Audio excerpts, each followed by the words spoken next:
আমরা আমাদের মাননীয় প্রধানমন্ত্রী দেশনায়ক তারেক রহমানের নেতৃত্বের একটি নিরপেক্ষ নির্বাচনের মধ্য দিয়ে, সুষ্ঠু নির্বাচনের মধ্য দিয়ে এই দেশের মানুষের প্রত্যক্ষ ভোটে সরকার গঠন করতে আমরা সক্ষম হয়েছি।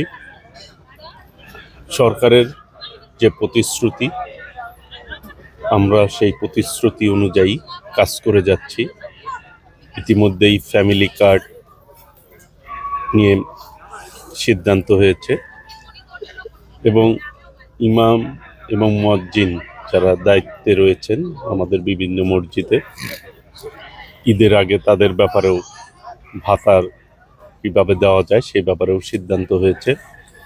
আমরা আমাদের জায়গা থেকে সর্বোচ্চ সততা এবং নিষ্ঠার সহিত আমরা দায়িত্ব পালন করার চেষ্টা করছি, যাতে করে এই দেশের মানুষের যে প্রত্যাশা, সেই প্রত্যাশা অনুযায়ী আমরা আমাদের জায়গা থেকে তাদের সেবা দিতে পারি, সেই অনুযায়ী আমরা কাজ করে যাচ্ছি।